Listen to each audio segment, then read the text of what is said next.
ಜ್ಞಾನಂ ಲೋಕವರ್ತಿತಂ ಜ್ಞೇಯಂ ಗಮ್ಯಂ ಗುರುಂಶ್ಚಾಪಿ ನತ್ವಾ ಸೂತ್ರಾರ್ಥ ಉಚ್ಯತೆ. ಏನಾಗಿತ್ತು? ಸಪ್ತಗತೆ ವಿಶೇಷಿತತ್ವಾಚ್ಚ ಯಾವೆರಡು ಮುಗಿದುತ್ತೀಗ? ವಾಗ್ ಒಂದನೇದು ಪ್ರಾಣಾಧಿಕರಣ, ಎರಡನೇದು ಮನೋಧಿಕರಣ. ಮನಸ್ಸಿನ ಬಗ್ಗೆ ಹೇಳಿದರು. ಮನಸ್ಸು ನಿತ್ಯನೋ ಹೌದಲ್ಲ ಅಂತ ಕೇಳಿದ್ರೆ ಸೂತ್ರ ಕೊಟ್ಟರು. ಸೂಕ್ಷ್ಮ ನಿತ್ಯನೇ. ಉಳಿದ ಇಂದ್ರಿಯಗಳಿಗಿಂತ ಮನಸ್ಸಿಗೆ ಭಾರಿ ಪ್ರಾಧಾನ್ಯ ಇದೆ ಎಂಬುದನ್ನು ಕೊಟ್ಟು ಆ ಅರ್ಥದಲ್ಲಿ ಕರೀತಾರೆ ಹೊರತು ನಿಜವಾಗಲೂ ಕೂಡ ಮನಸ್ಸಿಗೆ ಕೂಡ ಉತ್ಪತ್ತಿ ಇದೆ ಅಂತ. ಯಾಕೆ? ಉಪಚಯ, ಅಲ್ಪೋಪಚಯ ಇರೋದಕ್ಕೆ ಮನಸ್ಸಿಗೆ ಪ್ರಾಧಾನ್ಯ ಬರುತ್ತೆ. ಉಳಿದಕ್ಕೆ ಹೆಚ್ಚು ಉಪಚಯ ಇದೆ, ಮನಸ್ಸಿಗೆ ಸ್ವಲ್ಪ ಉಪಚಯ ಇದೆ. ನಿತ್ಯಯ ಅನಿತ್ಯಯ ಸ್ತೌಮಿ. ಉದಾಹರಣೆಗೆ ಸಿಂಪಲ್, ಅದು ಉಪ್ಪಿಗೆ ಸಾರಿಗೆ ಉಪ್ಪು ಕಮ್ಮಿ ಆಗಿದೆ, ಅದು ಸೇರಿಸ್ಕೊಳ್ಳೋದು ಭಾರಿ ಸುಲಭ. ಏನು ಮಾಡ್ಬೋದು?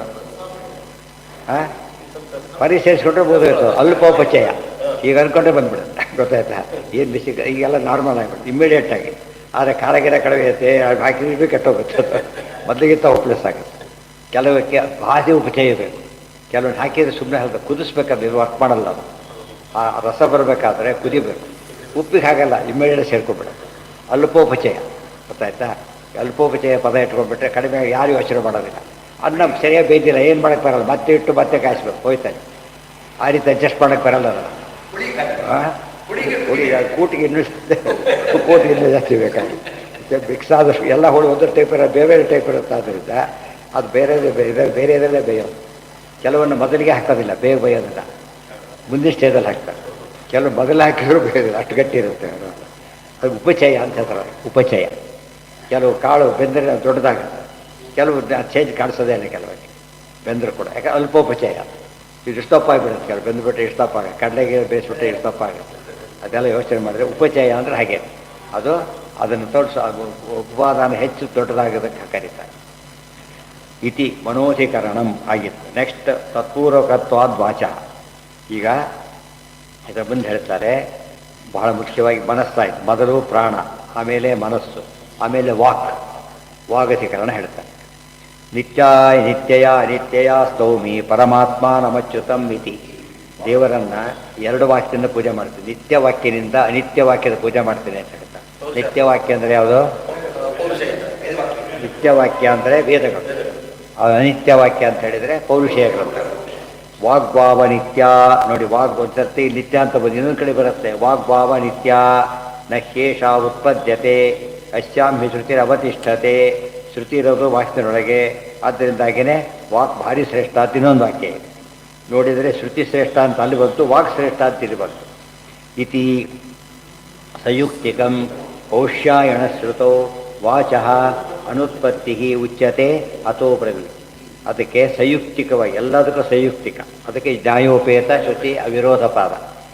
ಓಂ ತತ್ಪೂರ್ವಕತ್ವಾದ್ ವಾಚಃ ತಸ್ಮಾನ್ ಮನ ಏವ ಸ್ವರೂಪಂ ವಾಗುತ್ತರ ರೂಪಂ ಮನಃ ಪೂರ್ವಕತ್ವಾದ್ ವಾಚೋ ನ ಅನುಪವರ್ತಿ. ಹಾಗಲ್ಲ. ಮೊದಲು ಪ್ರಾಣ, ಆಮೇಲೆ ಮನಸ್ಸು, ಆಮೇಲೆ ಮಾತು. ಗೊತ್ತಾಯ್ತಾ? ಇಲ್ಲೂ ಕೂಡ ಅಷ್ಟೇ. ಮಗು ಹುಟ್ಟಿದ ತಕ್ಷಣ ಅದಕ್ಕೆ ಸಾಕ್ಷಿನೂ ಇದೆ, ಹುಟ್ಟಿದಲ್ಲಿ ಜೀವನ ಆಗ್ತಿರಲಿಲ್ಲ. ಮನಸ್ಸೂ ಇದೆ, ಆದರೆ ಇನ್ನೂ ಮಾತಾಡೋಕ್ಕೆ ಬರೋದಿಲ್ಲ, ಆಮೇಲೆ ಮಾತು ಬರೋದು.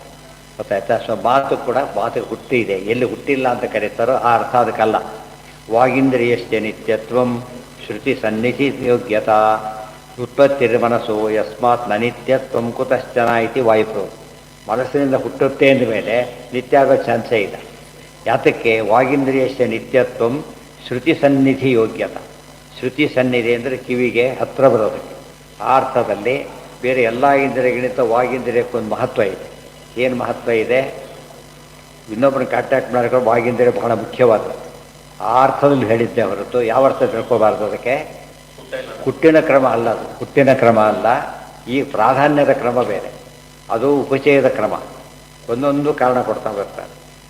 ಇತಿ ಅತಿ ವಾಗಧಿಕರಣ ತತ್ಪೂರ್ವ ಎರಡು ರೀತಿ ಹೆಸರು. ವಾಗಧಿಕರಣ ಅಂತ ಒಂದು ಹೆಸರು, ತತ್ಪೂರ್ವಕತ್ವಾಧಿಕರಣ ಅಂತ ಸೂತ್ರದ ಮೇಲೆ ಇಟ್ಟದ ಹೆಸರು. ತತ್ಪೂರ್ವಕತ್ವಾದ್ ವಾಚ ಅಂತ ಹೆಸರು ಇಟ್ಕೊಂಡು ಹೇಳೋದು. ಸಪ್ತ ಪ್ರಾಣಾ ಪ್ರಭವಂತಿ ತಸ್ಮಾತ್ ಇತಿ ಶ್ರುತಿ. ಇನ್ನೊಂದು ಪ್ರಶ್ನೆ, ಪ್ರಾಣಗಳು ಏಳಿವೆ ಅಂತ ಒಂದು ಕಡೆ ಹೇಳ್ತಾರೆ. ಸಪ್ತೈವ ಮಾರುತ ಬಾಹ್ಯೆ ಪ್ರಾಣ ಸಪ್ತ ತಥಾತ್ಮನಿ ಅಧಿದೈವೇ ತಥಾಧ್ಯಾತ್ಮೆ ಸಂಖ್ಯಾ ಸಾಮ್ಯಂ ವಿದುಹು. ಸಪ್ತೈವ ಮಾರುತ, ಏಳೇ ಪ್ರಾಣಗಳು. ಗೊತ್ತಾಯ್ತಾ?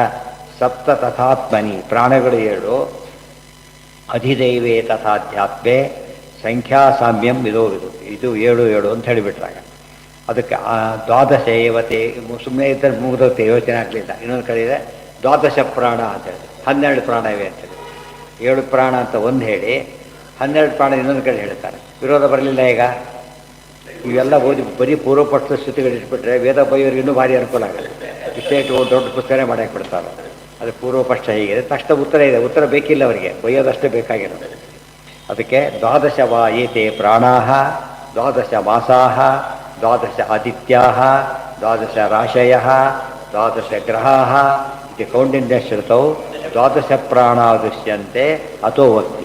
ಅಲ್ಲಿ 7 ಅಂತಾರೆ 12 ಅಂತಾರೆ, ಯಾವ್ದು ಸರಿ ಇದು ಅಂತ ಪ್ರಶ್ನೆ. ಈಗ ತಕ್ಷಣ ಉತ್ತರ ಕೊಡ್ತಾರೆ. ಇದಕ್ಕೆ ಸಮನ್ವಯ ಅಂತದ್ದು ಅರ್ಥ ಮಾಡ್ಕೋಬೇಕು. ಹೇಳಿದ್ನಲ್ಲ ಇಲ್ಲಿಂದ 150 ಕಿಲೋಮೀಟ್ರ್ ಅಂತ ಕೇಳಿದ, ಗೊತ್ತಾಯ್ತಾ? 100 ಮೈಲು ಅಂತ ಮತ್ತೆ ಹೇಳಿದ. ಎರಡಕ್ಕೆ ವಿರೋಧ ಅಲ್ಲ. ಅದು ಮಾನ ಬೇರೆ ಹೇಳ್ತಾ ಇದ್ದಾರೆ ಹೊತ್ತು ವಿರೋಧ ಅಲ್ಲ. ವ್ಯೂ ಪಾಯಿಂಟ್ ಬೇರೆ ಇರೋದು. ವ್ಯೂ ಪಾಯಿಂಟ್ ಬೇರೆ ಇದ್ದಾಗ ಅದನ್ನ ಅರ್ಥ ಮಾಡಿಕೊಡೋದೆ ಅದು ಆಬ್ಜೆಕ್ಟಿವ್ ಎರರ್ ಅಲ್ಲ. ಅದು ಸಬ್ಜೆಕ್ಟಿವ್ ಪ್ರೆಸೆಂಟೇಷನ್ ಡಿಫರೆಂಟ್ ಅಷ್ಟೇ ಹೊರತು ಆಬ್ಜೆಕ್ಟಿವ್ ಇರೋದು ಬೇರೆಯೇ. ಅದು ಚೇಂಜ್ ಮಾಡೋಕ್ಕೆ ಬರೋಲ್ಲ. ಸಪ್ತಗತಿಯ ವಿಶೇಷಿತತ್ವಾಚ್ಚಾವೋ ವೆರಿ ಸಿಂಪಲ್ ಅಂತ ಹೇಳಿದರು. ಏನಂತ ಭಗವದ್ಗೀತೆಯಲ್ಲಿ ಮನಃಷ್ಠಾನಿ ಇಂದ್ರಿಯಾಣಿ, ಮನಸ್ಸು ಸೇರಿ 6 ಇಂದ್ರಿಯ ಅಂದರು. ಸರಿ ಹೋಯ್ತು. ಈಗ ಅದು ಸಾಕ್ಷಿ ಸೇರಿದ್ರೆ 7 ಆಯಿತು. ಸಪ್ತಗತೇ ಜ್ಞಾನೇಂದ್ರಿಯ ತಗೊಂಡಾಗ 7 ಆಯಿತು. ಕರ್ಮೇಂದ್ರಿಯ ಸೇರಿಸಿಬಿಟ್ರೆ 12 ಆಯಿತು. ಸೊ ಸಪ್ತನೂ ಸರಿ, ಇದು ಸರಿ, 12 ಸರಿ. ವ್ಯತ್ಯಾಸ ಸುಲಭ ಆಯಿತು. ಇದು ಯೋಚನೆ ಇಲ್ಲದೆ ಹೋಗಿ ಕೆಲವು ಇಲ್ಲದೆ ಒಂದೇ ಸಾಕ್ಷಿ ತೊಗೊಂಡ್ರೆ ಒಂದೇ, ಗೊತ್ತಾ? ಇನ್ನೊಂದು ಮನಸ್ಸು ಸೇರಿಸಿದ್ರೆ 2 ಅಂತಾರೆ ಒಳಗಿರೋವು. ಅಂತಃಕರಣ ಅಂತ ಬೇರೆ ಮಾಡಿಲ್ಲ, ಅವು 2 ಆಯಿತು. ಇವು 5 ಆಯಿತು. 5 2 7 ಆಯಿತು. ಸಾಕ್ಷಿ ಬಿಟ್ಟು ಹೇಳಿ ಮನಃಷ್ಠಾನಿ, ಸಾಕ್ಷಿ ಬಿಟ್ಬಿಟ್ರೆ 6 ಆಯಿತು. ಭಗವದ್ಗೀತೆ ಸರಿಯಾಗಿ ಮನಃಷ್ಠಾನಿ ಇಂದ್ರಿಯಾಣಿ, ಸಾಕ್ಷಿ ಸೇರಿದ್ರೆ ಸಪ್ತ. ಜ್ಞಾನೇಂದ್ರಿಯ ಒಟ್ಟು ಸೇರಿಸ್ಬಿಟ್ರೆ 2 + 5 7. ಕರ್ಮೇಂದ್ರಿಯ ಸೇರಿಸಿದ್ರೆ ಎಷ್ಟು? ಅಷ್ಟೇ. ದಶೇಂದ್ರಿಯ ಅಂತಾರೆ. ದಶೇಂದ್ರಿಯ ಅಂತ ಹೇಳಿದಾಗ ಬಾಹ್ಯೇಂದ್ರಿಯಗಳು ಮಾತ್ರ ತಗೊಂಡು 10 ಇಂದ್ರಿಯ. ಮನಸ್ಸು ಸೇರಿಸಿಬಿಟ್ರೆ ಅಂತಃಕರಣ ಸೇರಿಸಿದಾಗ 11 ಆಯಿತು. ಸ್ವರೂಪನ ಸೇರಿಸಿದ್ರೆ 12. ವಿರೋಧ ಇಲ್ಲವೇ ಇಲ್ಲ.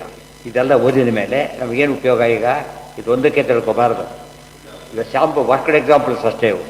ಥಿಯರಿಟಿಗೆ ಏನು ತಿಳ್ಕೊಬೇಕು? ಆಮೇಲೆ ಇಂಥ ವಿರೋಧ ಎಲ್ಲೇ ಬಂದರೂ ಕೂಡ ಹೇಗೆ ಅರ್ಥ ಮಾಡಬೇಕದನ್ನು ಈ ರೀತಿ ಯೋಚನೆ ಮಾಡಿ ಉತ್ತರ ಸಿಗುತ್ತೆ ಅಂತ ಉತ್ತರ ತೋರಿಸ್ಕೊಟ್ಟ ಕ್ರಮ ಇದು. ಆ್ಯಕ್ಚುಲಿ ಪ್ರಾಕ್ಟಿಕಲಿ ಇವೆಲ್ಲ ನಡೆಯುತ್ತೆ.